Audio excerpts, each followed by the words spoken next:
Hey all you boys and girls and other sentient beings of the multiverse, I'm Batboy Jack and I want to die in space. Today on To Gotham and Beyond, we're going to be talking about The Killing Joke, the iconic comic published in 1988 by Alan Moore with art by Brian Bolland.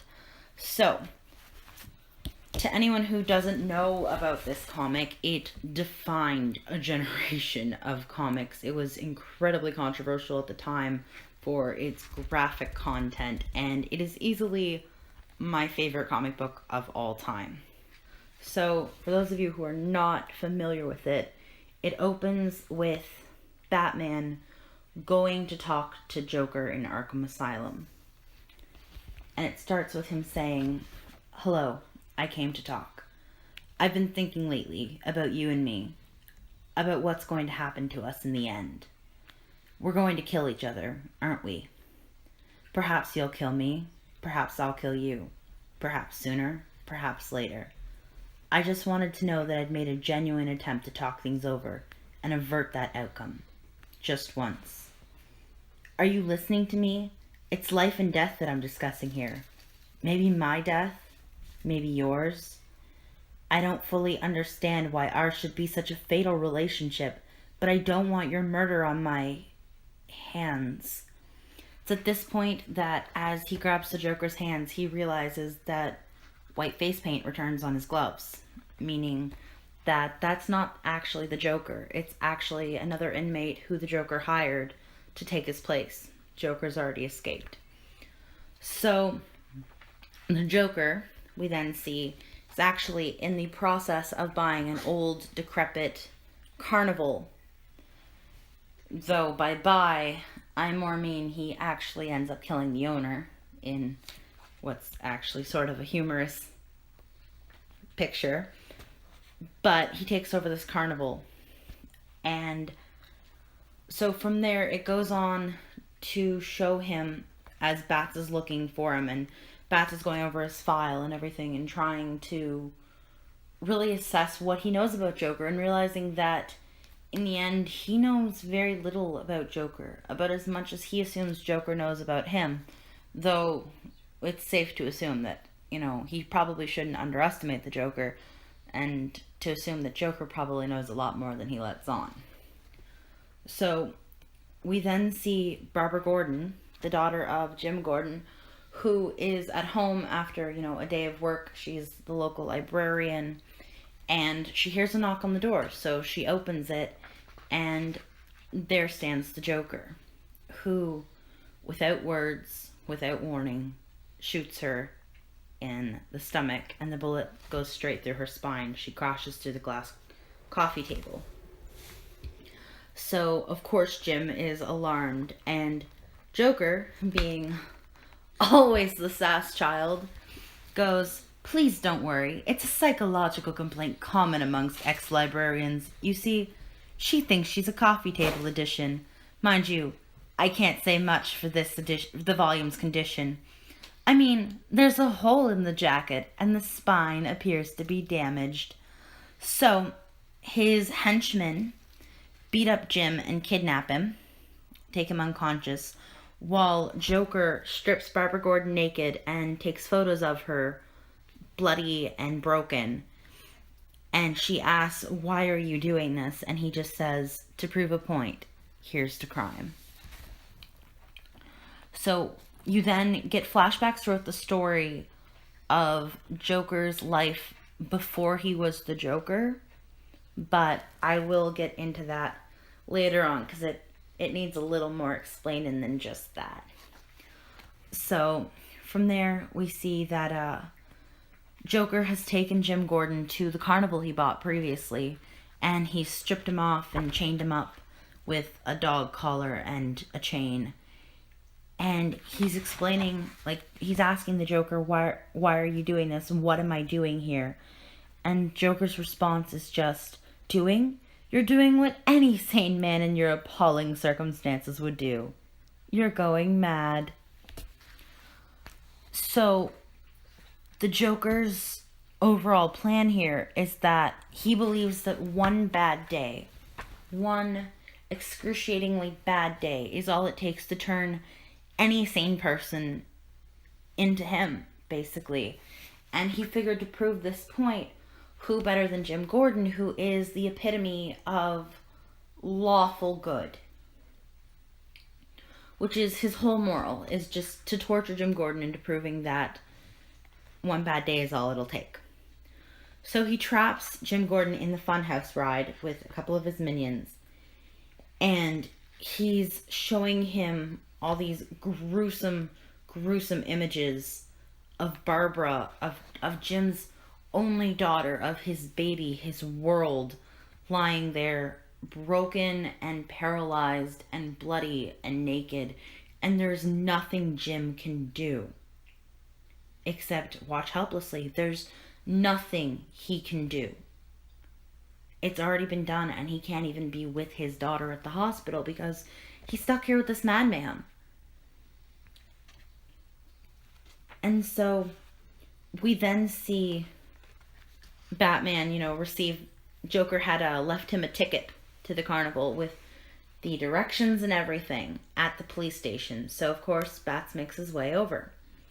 And Joker's beginning to get a little frustrated with Jim Gordon because he just reasonably breaks down and goes completely numb to essentially everything. There's no reaction, and that's no fun to Joker. That's not his endgame. His endgame is amusement here, and Jim just isn't providing that. So eventually, of course, undeniably, the Bat finally gets there. And it replays the words from the beginning. Hello, I came to talk. I've been thinking lately about you, about me, about what's going to happen to us in the end. We're going to kill each other, aren't we?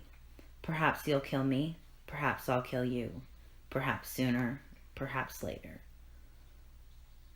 So the Joker and Batman have a little bit of a scuffle, and Joker runs into the House of Fun. And Bruce takes that time before he does anything to check on Jim, and Jim just breaks down seeing him and clings on to him, and all Bruce can do is hold him, because what else can he do? He can't fix what's happened. So he just tells him to let it come, that he's got him, he's okay, he's safe. And that the police are coming and he'll stay there with him. And Jim says, no, you have to go after him, and pleads with Batman to get him by the book. And he stresses this, by the book, because Joker has to see that their way works. So Batman enters the funhouse, and Joker begins to taunt him about how he had a bad day once too. That Joker can tell. He had a bad day and everything changed. Why else would Batman run around dressed up like a flying rodent? And that all it takes is one bad day to reduce even the sanest man alive to lunacy. Jim Gordon at this point just happens to kind of be his pawn. It's not even really about Jim. It's not about Barbara. What he does to Barbara has nothing really to do with Barbara. She's just a means to an end. But it's all just to prove something that, anyone can become him. And Joker begins to grow very, very frustrated. And I understand where he's coming from. He begins to grow very frustrated because he knows that what he's doing is insane. He knows that he has sought solace in madness. And he admits that about himself. He says, I went mad. I can admit it. You, on the other hand, you parade about like it's normal to dress up like a flying rodent and beat up criminals. This isn't normal. I'm willing to admit that I'm crazy. You're living in some denial that everything is okay, that life is sunshine and rainbows, and it's not. And he says, you have to keep pretending that life makes sense, that there's some point to all this struggling. God, you make me want to puke. I mean, what is it with you? What made you what you are? Girlfriend killed by the mob, maybe? Brother carved up by some mugger? Something like that. I bet something like that. Something like that happened to me, I'm not exactly sure what it was, Sometimes I remember it one way, sometimes another. If I'm going to have a past, I prefer it to be multiple choice. But my point is, I went crazy. When I saw what a black, awful joke the world was, I went crazy as a coot. I admit it. Why can't you? I mean, you're not unintelligent. You must see the reality of the situation. Do you know how many times we've come close to World War III over a flock of geese on a computer screen? Do you know what triggered the last World War? An argument over how many telegraph poles Germany owed its war debt creditors. Telegraph poles! It's all a joke. Everything anybody ever valued or struggled for, it's all a monstrous, demented gag. So why can't you see the funny side? Why aren't you laughing? At this point, of course, Bruce breaks through one of the mirrors and they have another tussle, and he boots him out of the funhouse, so they're outside now by the end of it. And, Joker gets his gun ready and he aims it and fires and realizes after the click, click, click sign comes out, the same as the bang gun, that it's empty. And he says, "God damn it, it's empty." Well, what are you waiting for? I shot a defenseless girl. I terrorized an old man. Why don't you kick the hell out of me and get a standing ovation from the public gallery? And the thing that gets me, and it's almost hard to verbalize without being able to physically see it, what gets me is just the devastation on Jay's face as he says this. Like, he knows that that's what's going to happen. He knows that that's all that matters. It doesn't matter what his intents are. It doesn't matter why he does anything. No one cares. It's just, go beat me up and get their attention. And he looks so heartbroken and small that it kills me. And Bat says, "Because I'm doing this one by the book, and because I don't want to. Do you understand? I don't want to hurt you. I don't want either of us to end up killing the other. But we're both running out of alternatives, and we both know it. Maybe it all hinges on tonight. Maybe this is our last chance to sort this bloody mess out. If you don't take it, then we're locked onto a suicide course. Both of us, to the death. It doesn't have to end like that. I don't know what it was that bent your life out of shape, but who knows? Maybe I've been there too. Maybe I can help. We could work together. I could rehabilitate you. You needn't be out there on the edge anymore. You needn't be alone. We don't have to kill each other. What do you say?" And Joker is just standing there in the rain, and he's crying, and you can see him crying as he hides his face in his hands and says, "No, I'm sorry, but no, it's too late for that. Far too late." Haha. It's funny. This situation, it reminds me of a joke. See, there were these two guys in a lunatic asylum.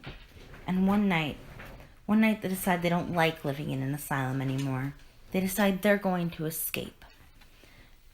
So, they get up onto the roof, and there, just across this narrow gap, they see the rooftops of the town stretching away in the moonlight, stretching away to freedom. Now, the first guy, he jumps right across with no problem. But his friend daredn't make the leap, you see. He's afraid of falling. So the first guy, he has an idea. He says, "Hey, I have my flashlight with me. I'll shine it across the gap between the buildings. You can walk along the beam and join me." But the second guy just shakes his head. He says, "What do you think I am? Crazy? You turned it off when I was halfway across." And the Joker starts laughing, and tears are just pouring down his face at that point. And he says, "Oh, do excuse me," as he laughs. And Bruce starts laughing with him and reaches out and puts a hand on his shoulder and clutches onto him as they laugh together, and it fades off to just the rain on the ground and nothingness. And the thing is, I get a little frustrated sometimes because I don't understand. There's a theory that when Bruce puts his hand on his shoulder, he actually puts it around his neck and strangles him. But that doesn't make sense because when you see the comic, his hand, you can see his full neck clearly, and the hand is clearly on his shoulder or maybe his chest. So I don't understand that, because that would be the most disrespectful thing to Jim Gordon, who just pleaded with him to do it by the books, to then kill the Joker, when all Jim wants is for the Joker to see that their way works. So I don't quite understand that. And the thing is, it honestly, it breaks my heart, because what can they do? Bats is there pleading to help, begging to just be let in. Like, he tells Jay in physical words, you don't have to be alone. You don't have to be on that edge. I can help you. Maybe I was there. Let me help you.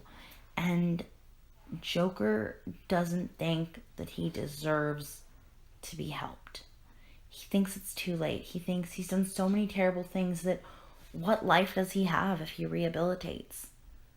There's nothing waiting out there for him. He has no family. He has no one except Batman, who won't be there anymore if he gets better. And the thing with it is that I know when the movie came out, because I went to see it on the big screen, I had read comments afterwards from people complaining that it wasn't realistic of one little joke to just make bats start laughing like that. And the thing is, they're not laughing at the joke. In the end, they're not laughing at all. They are standing there in the rain, clinging on to one another desperately, and laughing as tears stream down their faces, because what else can they do? Because Joker doesn't think he can be saved. And Bats is realizing just how easily he could have gone the other way. That could have been him. And he's realizing that he actually does feel sympathy for the Joker, because he once had one hell of a bad day too. And he wants to help. He wants to protect the Joker. He wants to keep him safe. He wants to keep him safe from himself.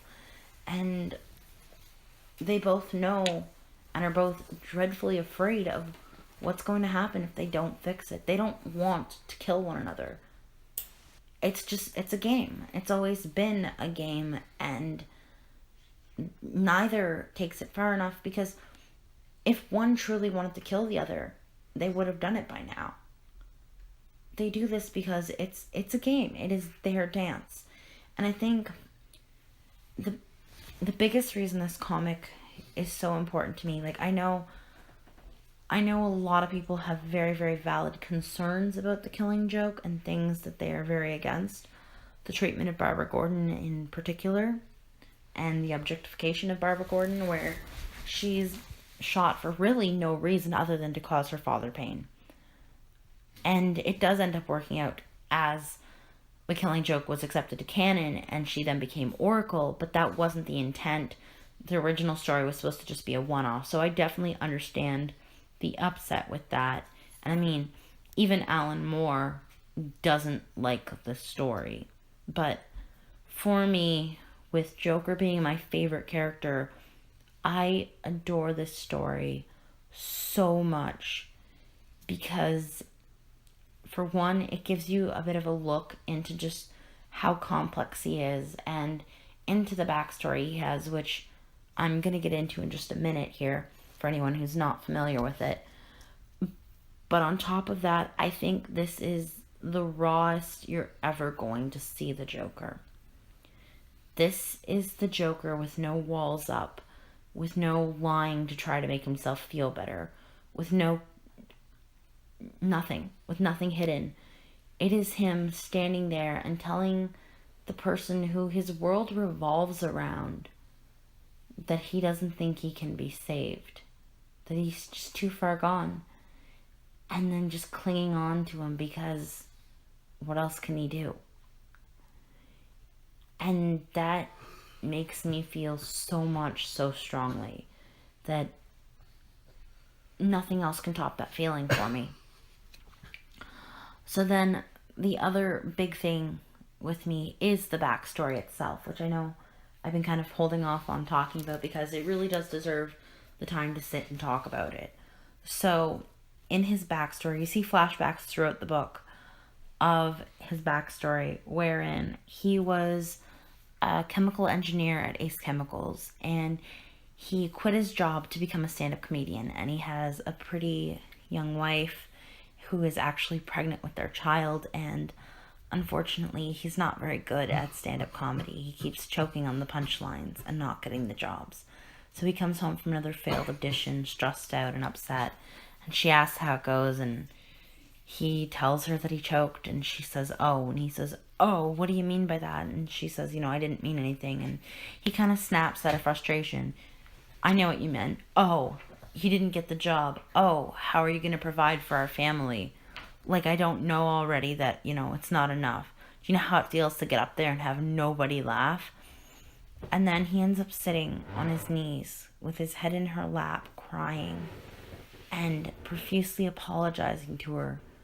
Not even for raising his voice, but because she has to be married to him and she's suffering enough knowing she's married to a loser and knowing that, he can't provide for her.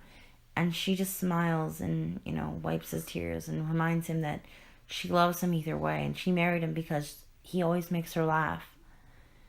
And he swears to her that he's going to get them out of there, that he's going to find a way to make the money to provide for her and the baby, because that's all he wants. He just wants to provide for his family. And so he sits down for talks with these mobsters and agrees to lead them through Ace Chemicals so they can break into the card factory next door. And so they tell him that they're going to give him the Red Hood costume, for added protection, even though that's actually a trick so that if they're ever caught, the patsy looks like the ringleader and takes the fall while they get away. So he is meeting with them and the next day, and the police come in and tell him that there was an accident with the baby bottle warmer being tested, and Jeannie and their baby are dead. And he is reasonably shaken, he just lost everything.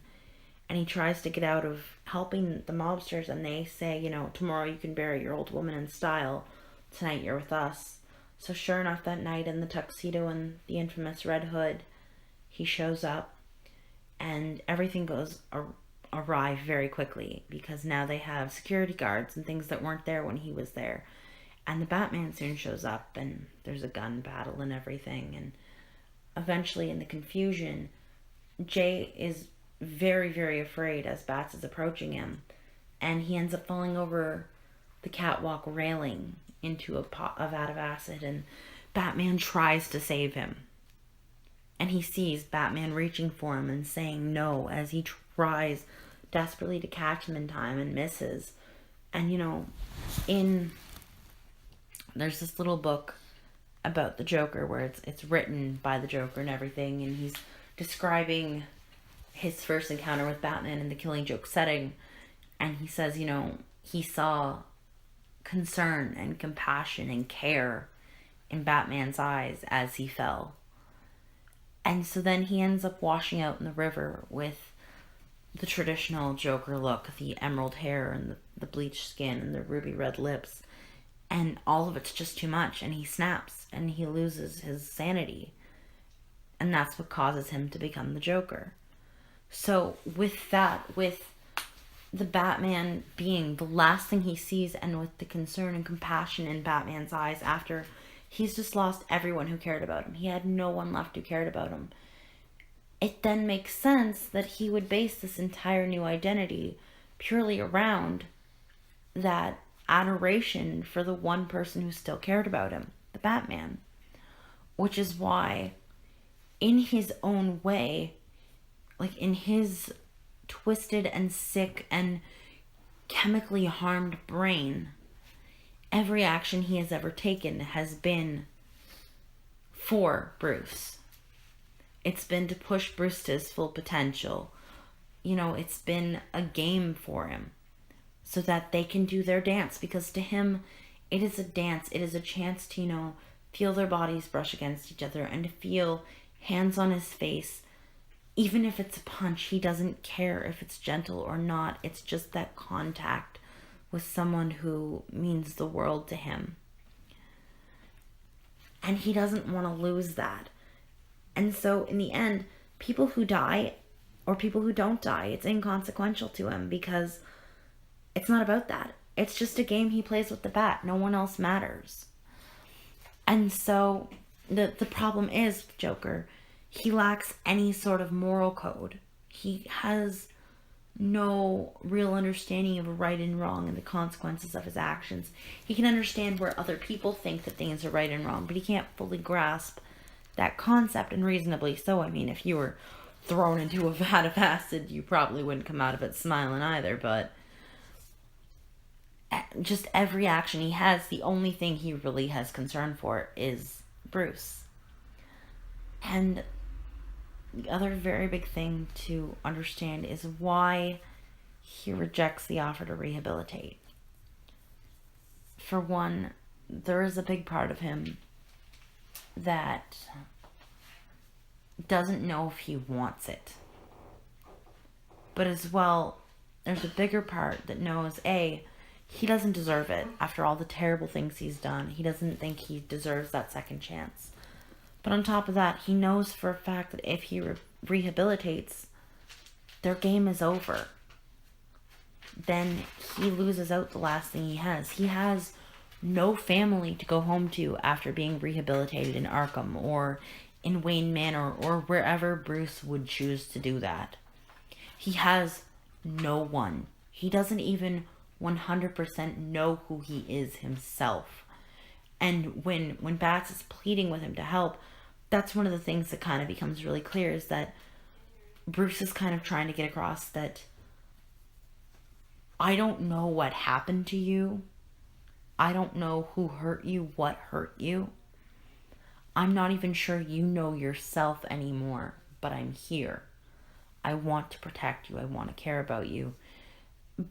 But what he doesn't realize is that he's the only one who expresses that sentiment to Joker in this storyline. So if Jay rehabilitates, he has no one. He doesn't know what to do with himself.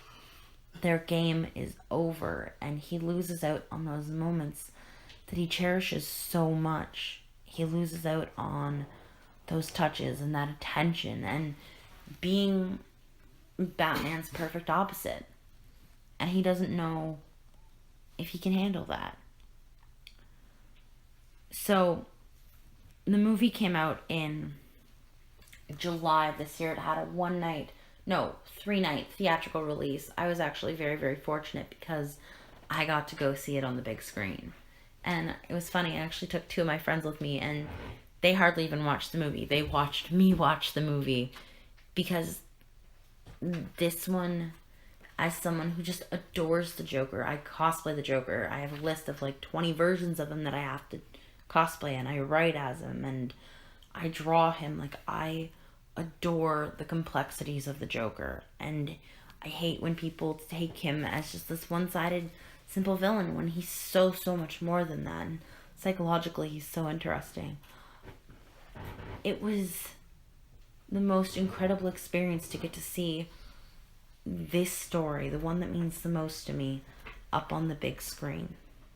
And I left the theater in tears. And then getting home that night and talking to my friend who had never seen The Killing Joke and never read it or anything like that, and explaining to her again how well it was done. It was the first 15 minutes, everyone who watched it knows, terrible, awful, cringing, just didn't happen.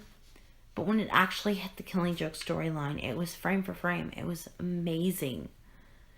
And as I was explaining to her all the reasons why this movie tugged at every heartstring I had, I realized I was crying again.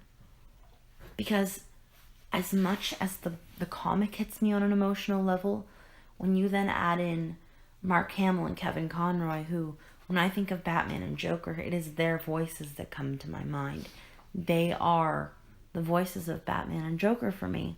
So to then have their voices with this storyline that tugs so much inside of me, and the way that they express their emotions through their voices, it is both devastating and heavenly to get to experience that. Like, I feel very fortunate that I got to see it on the big screen. So I kind of rambled on really long there, but if you haven't by some amazing chance had the chance to check out either the comic book or the movie, I would highly suggest it. With the movie, if you choose to skip over the first bit of Batgirl stuff because it's kind of awful, I won't hold it against you. But once it hits the Killing Joke stuff, it's spectacular. It is a work of art. So yeah, definitely check it out. You can actually get the deluxe hardcover edition of The Killing Joke at most bookstores. I'm fortunate enough, I have an original first print in, thankfully, still mint condition that I actually got from a gentleman I buy comic books from. But yeah, so I will see you guys on the next To Gotham and Beyond. Have a good night and sleep safe, Gotham.